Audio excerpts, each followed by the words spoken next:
سورۃ النساء میں اللہ جل وعلا نے دو قسم کے توبہ کرنے والوں کا ذکر فرمایا ہے۔ توبہ دونوں قسم کے لوگ کرتے ہیں، لیکن ایک وہ طبقہ ہے کہ جن کی توبہ اللہ جل وعلا قبول فرماتا ہے، اور دوسرا وہ ہے جن کی توبہ ہی نہیں ہے۔ ہم نے اپنے آپ سے پوچھنا ہے کہ ہمارا شمار کون سے طبقے میں ہوتا ہے؟ اللہ جل وعلا نے ارشاد فرمایا انما التوبۃ علی اللہ للذین یعملون السوء بجہالۃ ثم یتوبون من قریب فاولئک یتوب اللہ علیہم وکان اللہ علیما حکیما۔ وہ توبہ جس کا قبول کرنا اللہ جل وعلا نے اپنے فضل سے لازم کر لیا ہے، وہ صرف انہی کی ہے جو نادانی سے برائی کر بیٹھیں پھر تھوڑی دیر میں توبہ کر لیں۔ ایسوں پر اللہ اپنی رحمت سے رجوع کرتا ہے، اور اللہ علم و حکمت والا ہے۔ غور کیجئے گا، وہ لوگ جن کی توبہ اللہ جل وعلا قبول فرما لیتا ہے، یہ وہ ہیں جو نادانی کی وجہ سے جہالت کی وجہ سے گناہ کرتے ہیں۔ یعنی وہ نادان اس وقت شیطان کے فریب میں آ گئے، شیطان نے ایسا حملہ کیا اور گناہ کی لذت ایسی غالب آ گئی کہ اس لمحے وہ اس گناہ کے نتائج کو ہی بھول گئے۔ وہ کوئی گناہوں بھری زندگی گزارنے کا ارادہ نہیں رکھتے تھے۔ ایک پلاننگ کے تحت گناہوں بھری زندگی گزارنا یہ کوئی ان کا لائف سٹائل نہیں ہے۔ وہ نیک بننے کی کوشش کر رہے ہیں، وہ گناہوں سے بچ کر رہنے والے متقی لوگوں کا لائف سٹائل اپنانا چاہتے ہیں۔ بس اپنی نادانی کی وجہ سے شیطان کے جال میں ایسے پھنس جاتے ہیں کہ جب وہ حملہ کرتا ہے تو وہ خود پر قابو نہیں پا سکتے، لیکن گناہ کے فوراً بعد انہیں اس بات کا احساس ہو جاتا ہے کہ میرا اللہ دیکھ رہا ہے اور میں نے اتنی بری حرکت کی۔ اب وہ بغیر تاخیر کے آئندہ گناہ نہ کرنے کے پختہ ارادے سے فوراً سچی توبہ کر لیتے ہیں۔ فرمایا شرط یہ ہے ثم یتوبون من قریب،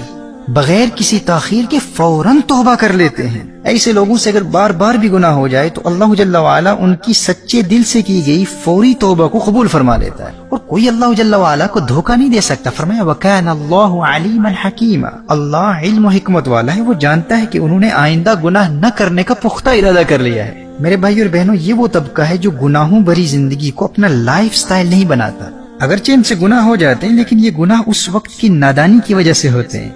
یہ اندر ہی اندر ندامت و شرمندگی کے ساتھ کڑتے رہتے ہیں، اور اس گناہ کی تکلیف کو اپنے باطن میں محسوس کرتے ہیں، اور پھر سچی توبہ میں تاخیر بھی نہیں کرتے۔ ایسے لوگوں کی توبہ اللہ قبول فرما لیتا ہے۔ لیکن دوسرا طبقہ وہ ہے جو اس وقتی غفلت و نادانی کی وجہ سے گناہ نہیں کرتے،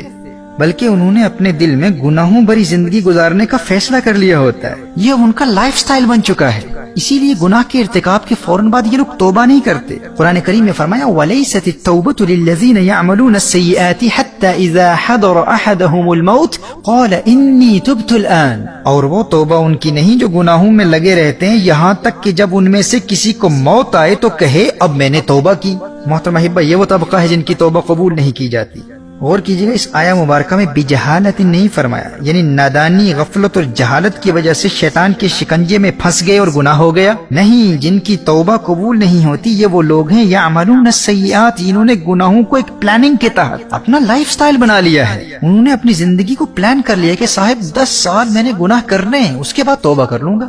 ایسے لوگ کہتے ہیں کہ ہاں مجھ سے گناہ ہوا ہے، لیکن میں تو ابھی جوان ہوں نا، ابھی بہت وقت پڑا ہے، ابھی میں نے کم از کم 2 سال تو اپنی لائف کو بھرپور انجوائے کرنا ہے، پھر ایسی توبہ کروں گا کہ دنیا حیران ہو جائے گی۔ ابھی اتنے عرصے کی محنت کے بعد بڑی مشکل سے فلاں لڑکی سے میرا رابطہ ہوا ہے، ابھی تو بات چیت شروع ہوئی ہے، بس ایک مرتبہ اسے حاصل کر لوں نا، پھر اس کے بعد میں توبہ کر لوں گا، پختہ توبہ کروں گا۔ بھائی فلاں کاروبار میں مصروف ہوں، بس 2 سال تک خوب دولت کمانی ہے میں نے، اس کے بعد دیکھنا مجھ سے بڑا کوئی متقی نہیں ہوگا، بس یار رمضان المبارک تک گناہ کروں گا، اس کے بعد میری زندگی میں انقلاب آ جائے گا۔ اب کچھ لوگوں نے ایسی پلاننگ کی ہوتی ہے کہ بس 6 مہینے تک مزید گناہ کروں گا اور پھر دیکھنا حج پر جاؤں گا، پھر میری زندگی میں ایسی تبدیلی آئے گی کہ تم مجھے پہچان ہی نہیں پاؤ گے۔ اب یہ وہ طبقہ ہے جن کے متعلق اللہ جل وعلا نے ارشاد فرمایا کہ ان کی توبہ ہی نہیں ہے۔ ایسی توبہ کرنے والوں کے ذکر کے دوران اللہ جل وعلا نے یہ نہیں فرمایا یعملون السیئات بجہالۃ کہ یہ وقتی غفلت و نادانی کی وجہ سے گناہ کر بیٹھتے ہیں، نہیں، بلکہ یہ مکمل پلاننگ کے تحت گناہ کرتے رہتے ہیں کہ ہم ایک خاص مدت تک اللہ کی نافرمانی کرتے رہیں گے۔ اب یہ وہ لوگ ہوتے ہیں جنہیں آپ توبہ کی دعوت دیں تو یہ کہتے ہیں کہ بھئی آپ ہمارے لیے دعا کیجئے، بس آپ کی دعاؤں کی ضرورت ہے، اب میں زندگی کے اس حصے میں گناہ چھوڑ نہیں سکتا، اب کیا کروں، میں ایسا ہی ہوں۔ کچھ ایسے کہتے ہیں بس میں ایسا ہی ہوں، بھئی اب میں کیا کروں، بس چند سال تک گناہ کروں گا، اس کے بعد میں توبہ کر لوں گا، آپ ہمارے لیے دعا ضرور کیجئے گا۔ قرآن کریم میں اللہ جل وعلا نے ارشاد فرمایا ایسے لوگوں کی توبہ ہی نہیں، بلکہ ایسے لوگوں کو توبہ کا موقع ہی نہیں ملتا، یہ تاخیری حربے اختیار کرتے رہتے ہیں، حتی اذا حضر احدهم الموت قال انی تبت الان، یہاں تک کہ ایک باقاعدہ پلاننگ کے ساتھ توبہ کو مؤخر کرتے رہتے ہیں، اور اچانک موت آ جاتی ہے اور موت کو دیکھ کر کہتے ہیں میں نے اب توبہ کر لی۔ دیکھیے اس طبقے سے تعلق رکھنے والوں کا جواب کبھی کچھ ایسا بھی ہوتا ہے کہ میں گناہ تو نہیں چھوڑ سکتا، لیکن میں ساتھ ساتھ صدقہ و خیرات بھی تو خوب کرتا ہوں بھائی، میں آنے والے 5 سالوں تک یا 10 یا 20 سالوں تک گناہ بھی کرتا رہوں گا اور میری فلاں نیکیوں اور فلاں صدقات و خیرات سے حساب برابر بھی ہوتا رہے گا، اللہ جل وعلا بیلنس کر دے گا، العیاذ باللہ۔ اور پھر ایک وقت آئے گا کہ ان گناہوں کو بھی چھوڑ دوں گا۔ اچھا، کچھ لوگ کسی میریکل کے منتظر ہوتے ہیں، وہ کہتے ہیں ایک دن میری زندگی میں ایسا آئے گا، وہ حج کا دن ہو یا لیلۃ القدر ہو یا شب برات ہو، ایک ایسی رات آئے گی جو میرے دل کی دنیا بدل کر رکھ دے گی، بس میں اس میریکل کا منتظر ہوں۔ I'm just waiting for that miraculous night that will change my entire life. It will completely transform me. And until then I will continue with my sinful activities. اس وقت تک میں گناہوں سے بچ ہی نہیں سکتا۔ میرے بھائی اور میری بہنوں، یہ وہ لوگ ہیں جن کے متعلق اللہ جل وعلا ارشاد فرماتا ہے کہ اللہ ایسے لوگوں کی توبہ قبول نہیں فرماتا، یہ ایسے ہی زندگی گزارتے رہتے ہیں یہاں تک کہ ان کی موت آ جاتی ہے اور پھر موت کو دیکھ کر کہتے ہیں اللہ ہمیں معاف فرما دے، آج میں نے توبہ کر لی۔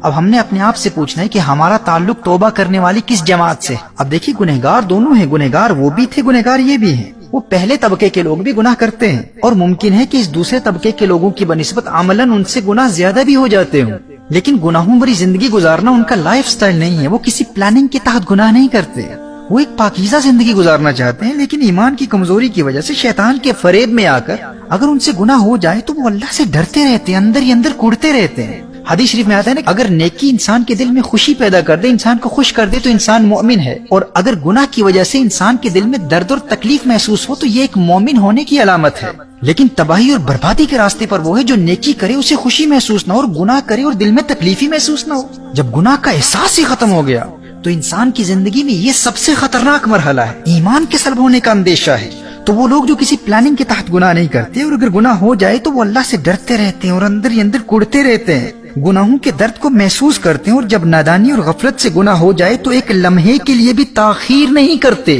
فوراً توبہ کر لیتے ہیں۔ تو اللہ جل وعلا ایسے گنہگاروں کی توبہ فوراً قبول کر لیتا ہے، کیونکہ وَكَانَ اللَّهُ عَلِيمًا حَكِيمًا۔ اسی آیت میں فرمایا کہ اللہ جانتا ہے، اللہ کو اس بات کا علم ہے کہ وہ اللہ سے ڈرتے بھی ہیں اور نادم و شرمندہ بھی ہیں، اور اس وقت توبہ انہوں نے آئندہ گناہ نہ کرنے کا پختہ ارادہ بھی کر لیا ہے، اور پھر توبہ میں تاخیر بھی نہیں کرتے، فوراً توبہ کر لیتے ہیں۔ اور دیکھیے، گناہ کے ارتکاب کے فوراً بعد توبہ کرنے والوں کا گناہ لکھا بھی نہیں جاتا، بلکہ 6 گھنٹوں تک فرشتہ گناہ لکھتا ہی نہیں ہے، اور کچھ اہل علم کے نزدیک 3 گھنٹوں کی روایت بھی ہے۔ المعجم الکبیر میں امام طبرانی نقل فرماتے ہیں، حضرت ابو امامہ رضی اللہ تعالیٰ عنہ روایت فرماتے ہیں کہ نبی کریم صلی اللہ تعالیٰ علیہ وآلہ وسلم نے ارشاد فرمایا، جب انسان نیکی کرتا ہے تو دائیں طرف والا فرشتہ نیکی فوراً لکھ لیتا ہے، اور جب انسان گناہ کرتا ہے تو دائیں جانب والا فرشتہ بائیں جانب والے فرشتے سے کہتا ہے امکث 6 ساعات فإن استغفر لم يكتب عليه وإلا أثبت عليه سيئة۔ جب انسان گناہ کرتا ہے تو دائیں جانب والا فرشتہ بائیں جانب والے فرشتے سے کہتا ہے 6 گھنٹوں تک گناہ نہ لکھ۔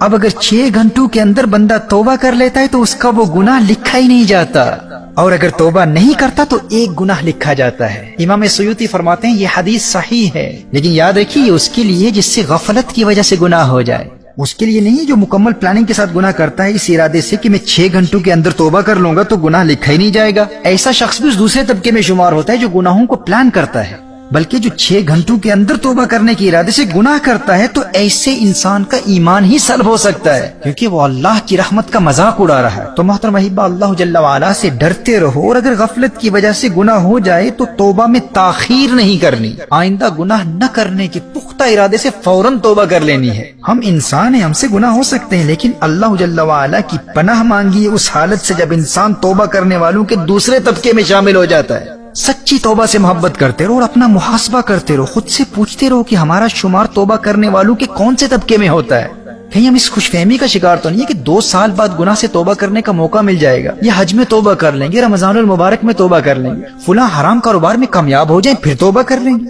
اگر گناہوں بری زندگی کی پلاننگ کر کے ایک خاص مدت کے لیے بھی گناہوں بری زندگی کو اپنا لائف سٹائل بنا لیا تو ہم اللہ کے غضب اور عذاب اور تباہی اور بربادی کے راستے پر گامزن ہیں۔ اور اگر ہم نے گناہوں کو اپنا لائف سٹائل نہیں بنایا لیکن غفلت کی وجہ سے کبھی گناہ ہو جاتے ہیں، لیکن ہم ندامت اور شرمندگی کے ساتھ بغیر کسی تاخیر کے فوراً توبہ کر لیتے ہیں، تو پھر توبہ سے محبت کرتے رہو۔ وہ دن دور نہیں ہے کہ تمہاری سچی توبہ کی برکت سے اللہ جل وعلا تمہارے دل کو گناہوں سے پاک فرما دے گا۔ بس شرط یہ ہے کہ اگر گناہ ہو جائے تو توبہ میں تاخیر نہیں کرنی، جیسے قرآن میں فرمایا ثم یتوبون من قریب،